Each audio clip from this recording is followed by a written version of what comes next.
Hey folks, Quill18 here, and welcome to the next episode in our Unity 3D tutorial where we dynamically build meshes of cool little roads in real time in Unity, which is awfully cool. And this sort of technique could be applied to all kinds of dynamic objects. In fact, I have been working on a pinball game, and one of the things that I did for that pinball game is some quick tool so that in Unity I can build the geometry in there by sort of like just pulling a few things and messing around with the objects, and it's very handy to have these sort of little helpful helper tools, I guess you could say.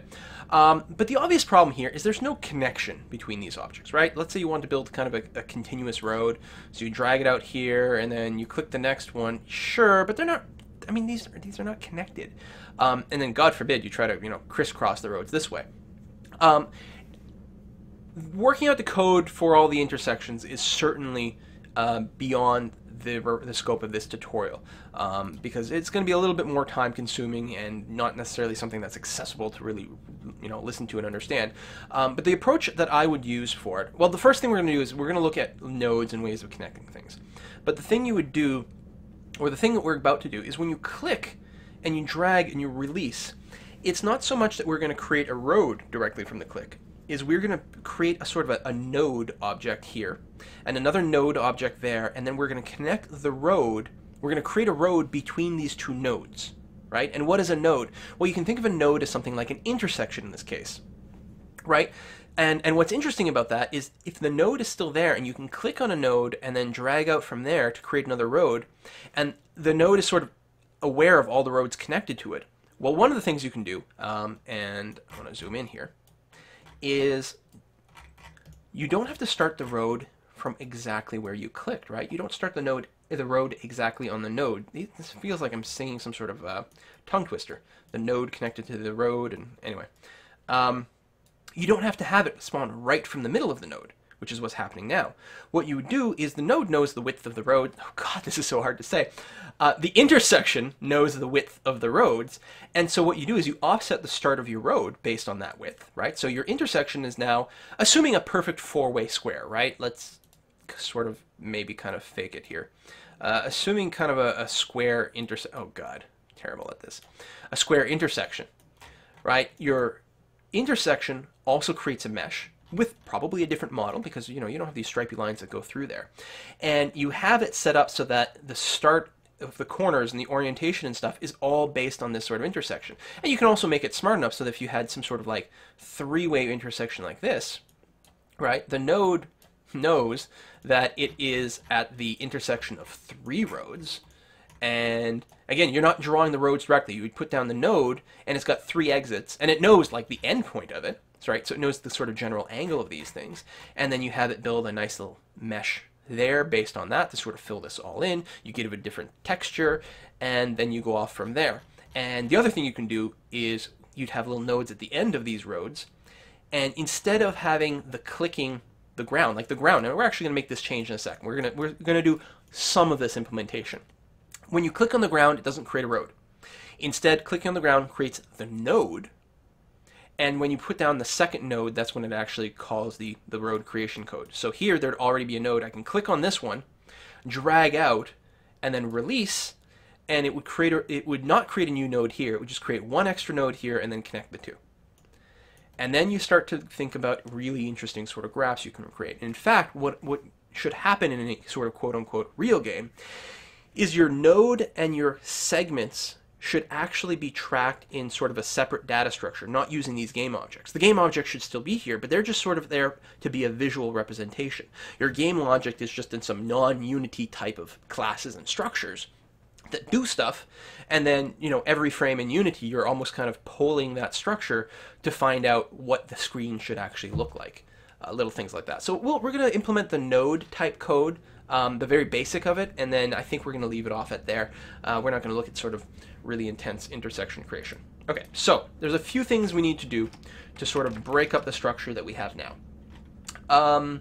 First thing we're going to do is create a sort of a node object, some sort of visual to represent what we have. So we're going to call this node. Again, I'm going to center it, just because it's just good practice. Node, nos. Like that, and then we're going to create a cube. Alright, I'm going to stick the cube inside the node.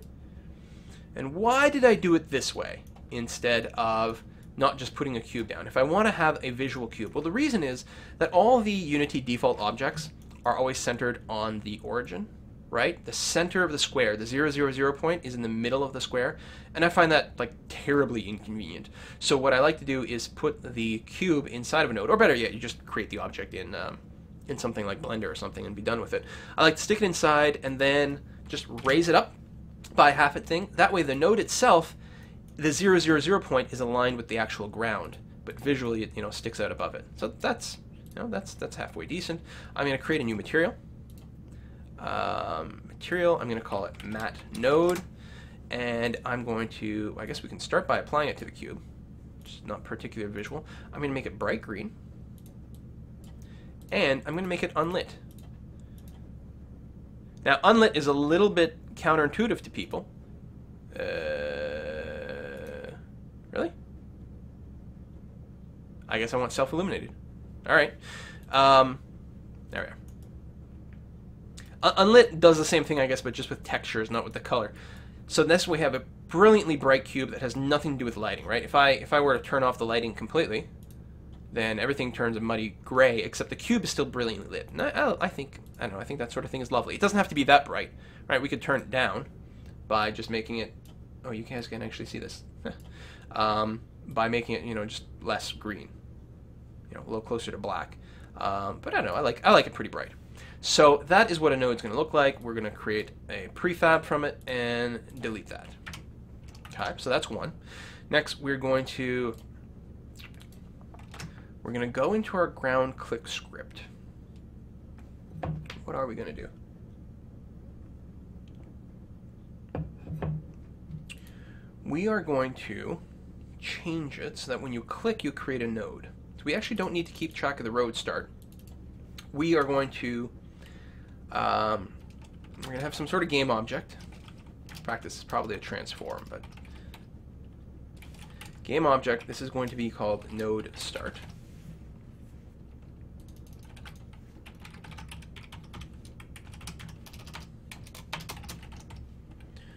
So we get a location. We're happy with that, so we're going to create a node. So what we need is a prefab for the node, like so.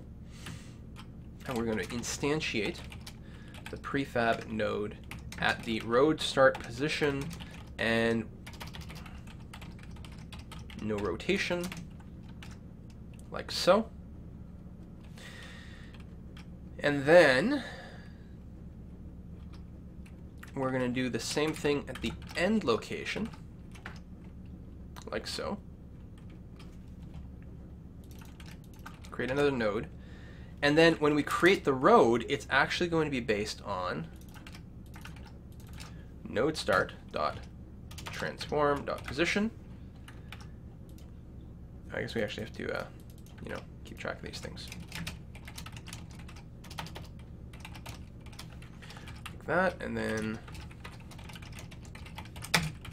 this is the end node dot transform dot position. All right. I think. I mean, this won't work exactly the way we want, but it'll be a start. So we click. It should. Oh, right. We have to assign the node again. I'm gonna do it to the script, and then just tell the ground script to refresh itself. Let's try. Click. It creates a node over here. Creates another node. Oh, they're huge. Okay, so we're going to take our model and we're going to shrink this down, maybe to about half. And then I think it only has to be 0.25 above the surface. Let's try that again. All right. And that's probably a little bit big, but there we go. So then we can click another one, and let me move out with the camera again. It's a little ridiculous. There we are.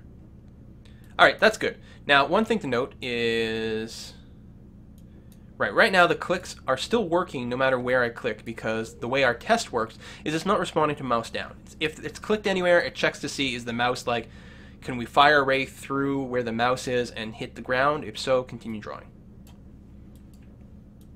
And that's decent, but we want to change the behavior so that if we click on the node, instead of creating the node itself, instead of creating a node, which is what's going to happen here, and you can see if I click and drop, it keeps, you can see the scroll bar over here. Let me try again, like this way, right? I'm going to click on a node. Well, it's going to create another node. In fact, when I release, it creates another one, so they keep stacking. So first thing we want to do, first of all, because it's kind of dumb the way it is, we probably want to have a minimum road length, right? So we could do something like, we're going to move this somewhere else soon, but let's move it to the top. And then if length is less than, I don't know, 1, just return. Like, don't even build the road.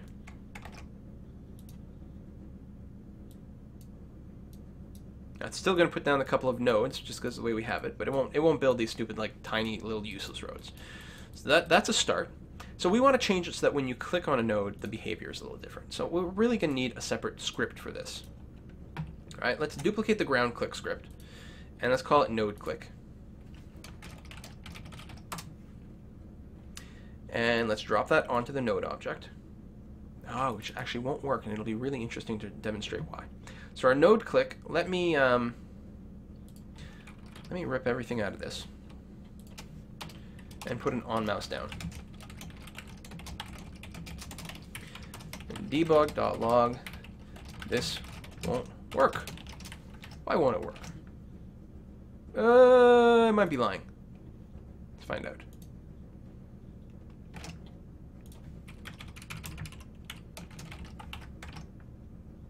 I think I am lying. No, I'm not. See?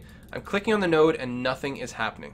It's got a script, but it's not giving me the output. I mean, we're still spamming all the nodes because of the main ground working, but there's no reason we shouldn't see that text. Why don't we see the text? Well, the clicks and the sort of raycasting collision system works on, well, just that, collision boxes. Right? So the ground responds to mouse clicks because it has a mesh collider. Right? If we turn that off, I think, we will... Ah, it's funny.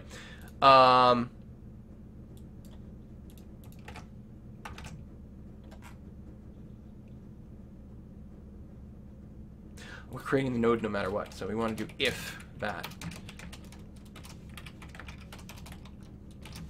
There we go.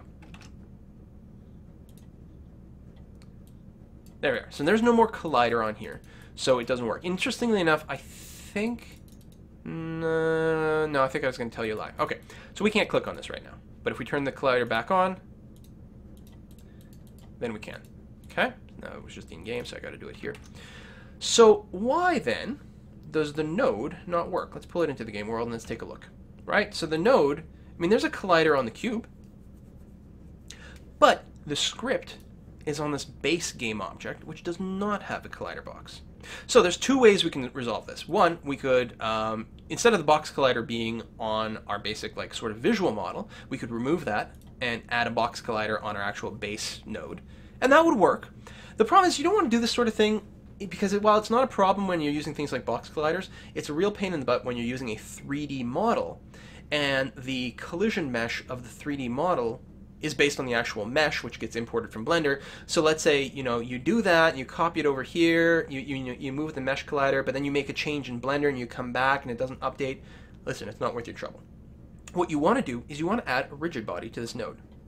And the reason is that a rigid body will look at all of its children, add up all of the collision boxes, and use them all together. Right? So now with a rigid body on this, this will now work. Now, we don't want a regular rigid body because we don't want something like physical.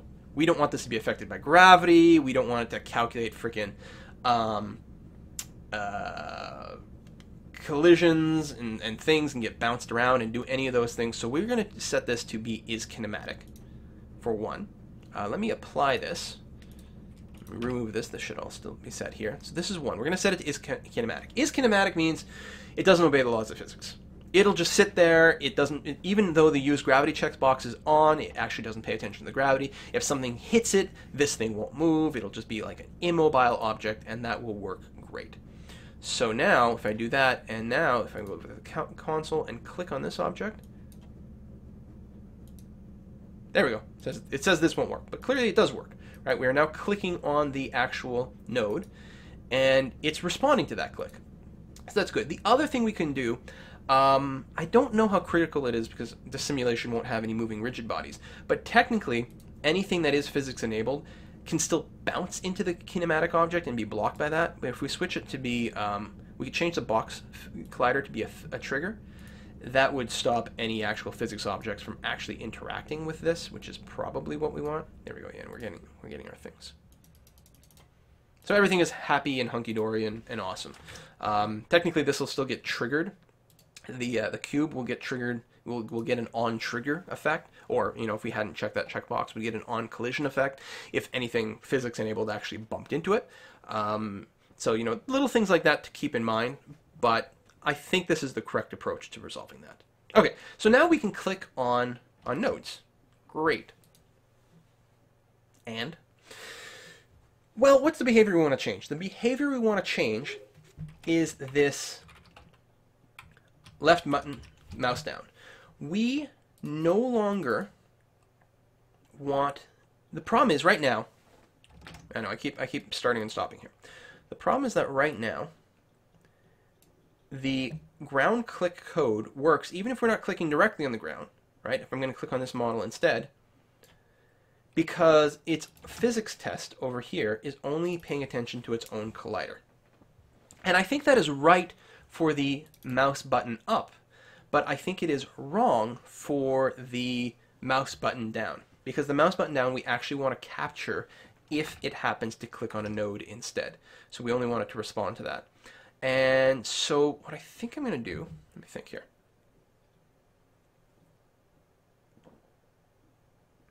Well, in any case, we can't use this click location thing. So, I factored out this code, and maybe that was a mistake. I could duplicate this function. I could pass it a parameter, which would change this. Let's just do an actual physics cast here. That'll be fine. Oh, then we have to use the ray thing. None of these solutions are particularly elegant. You know what? Let's just do this. Click location. We're going to call the one for the right mouse button forced, right? No matter what, we want to get a location when we let go of the mouse button. Even if we happen to be hovering the mouse button over another object, we want to be able to drop a road there.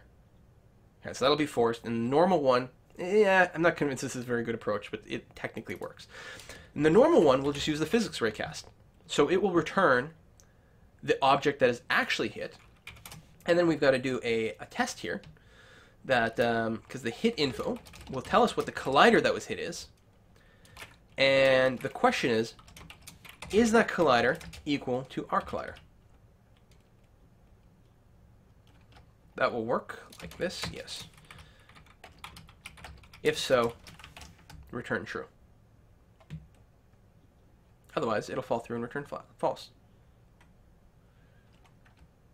So I know that when I did a practice one of these a few days ago, I actually took a completely different approach, but I can't remember what it was now. So that still works. And now, let's take a look at the number of nodes. I'm going to click on a node. This should not create a node. There. Bam. It does not. It doesn't, at no point does my node start get replaced, so if I keep doing this, it's actually going to keep spamming it out of the first node. Which, everything looks fine if I click over here. But if I click here and drag, it's going to make a road from here to there. Okay, but we're part of the way there. So what we really want in our node click is we want to tell the ground object that we should be node start. When we get clicked on, node start should become us. Technically, there's a possibility for a glitch if we turn the camera right now to see above the horizon, and we clicked up here and then moved down here and let go. That would, create a null reference, because when we click down up here, it doesn't create a start node, and then when we click down here, it tries to use a start node to do stuff. So what we should really do is, if node start not equals null, and that is good. In any case, when we create a road, we should actually reset the node start to null every time. Which technically right now will make things far less interesting, but it's a good idea overall. So we're going to hit play, we're going to click in the sky and then move down here. Nothing happens. We're going to click here, click there. It's great. Now I'm going to click on this node and move up here.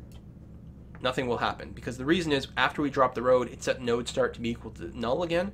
So this will no longer do anything, but this will. All right, so we've corrected that. Now what we need to do again is in node click, we need to do something. What are we going to do? Well, yeah, I can think of a few different approaches. I think what we're going to do is we're going to have a public void set node start game object n node start equals n. Technically, we can probably use that function for all these things, but we're going to do this. And really, maybe we should use an accessor function and yada, yada, yada, yada. Okay, that's fine. So over here, we're going to want to set the, I know this won't work, but the ground dot set node start to be equal to, actually not this, but game object. When we click, we want to tell the ground, hey, start from our node. We're the starting node. The only thing is that right now node click doesn't know what the ground is, so we need to set a public ground click like that, and then when we create a node, when we instantiate a node here, dot get component node click dot ground equals this, and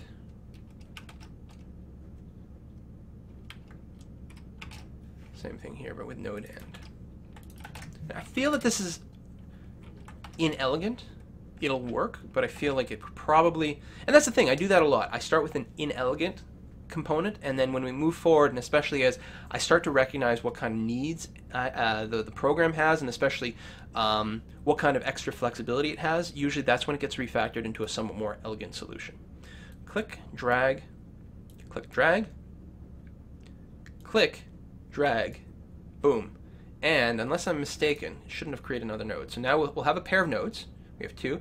Now if I click and drag this down and let go, it should create a third node, but not four of them. Bam. Bam.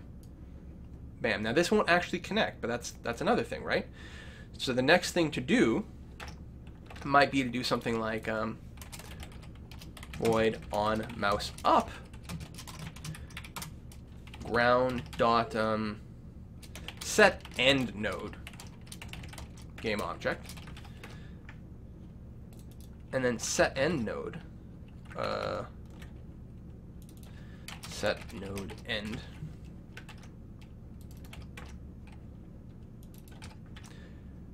is actually responsible for just something like this.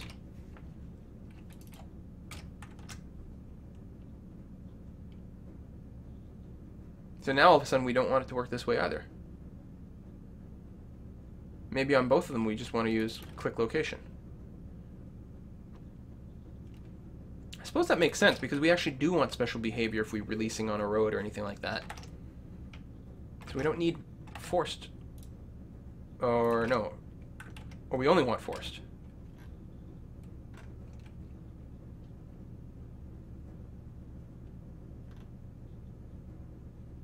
No, we don't want forced. Okay.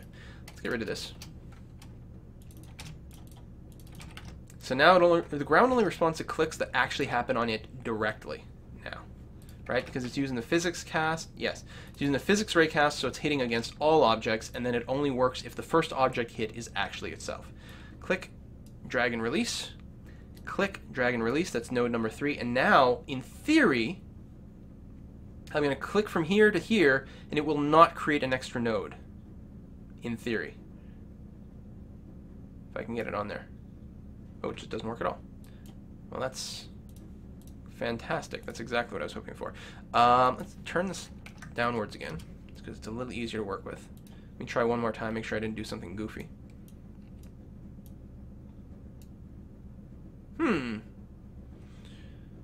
And again, if we click on roads now, oh, actually, I can still click on roads because these don't have a collision box, so they don't get factored into that. Okay, node click, on mouse up.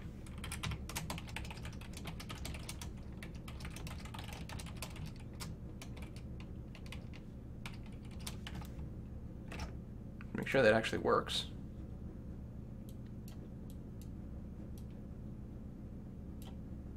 Okay, the on mouse up does indeed fire over there. Set node end.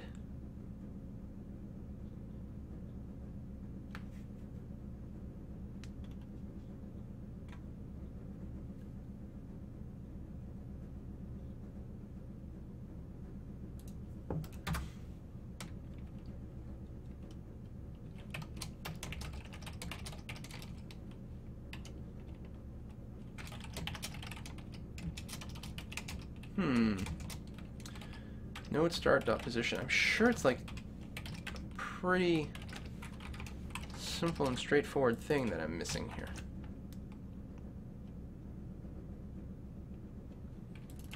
We should actually set node start to be back to null after this, and I should use these functions over here as well.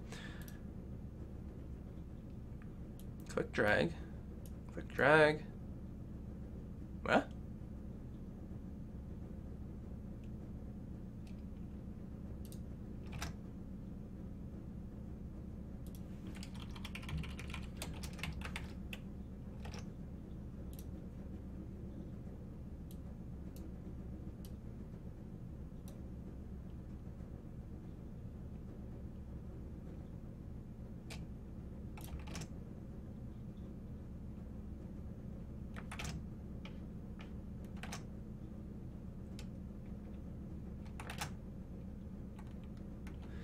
Alright, what am I being blind about? Come on.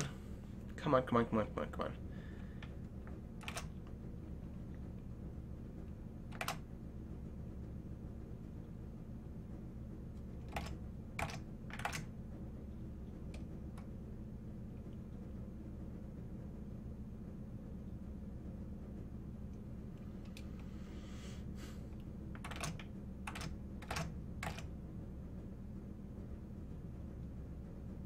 Why is this not working anymore? Node start node equals node start up. Because it shouldn't be firing on those. And that's still fine.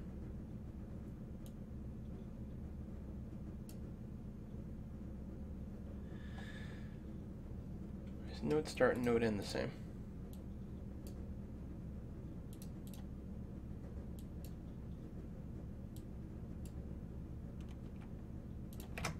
Need is a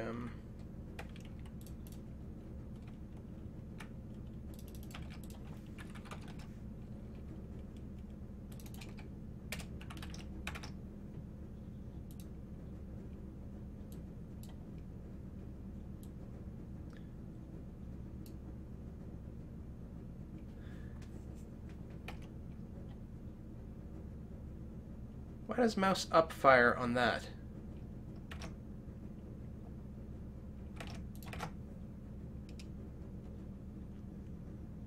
Shouldn't be doing that.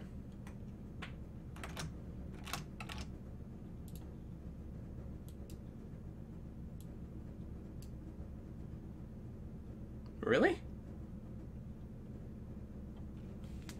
Mouse up fires even though I'm over here?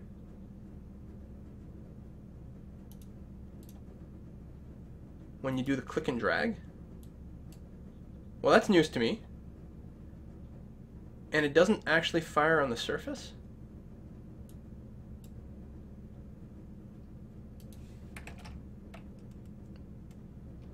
I'm really confused. I kind of want to put a cut in here and figure it out. Why doesn't this fire?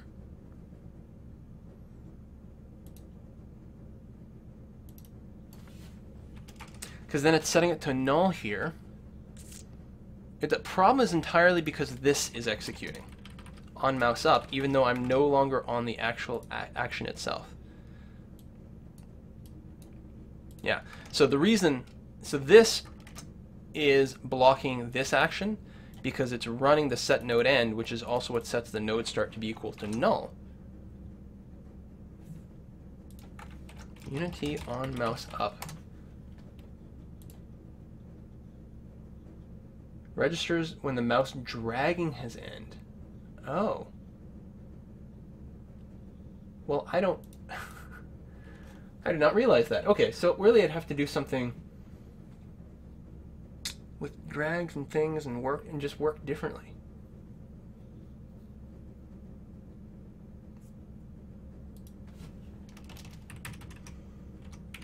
So this is fine that this fires on the mouse drag end. That's perfectly acceptable, with the exception that the set node, so this doesn't fire.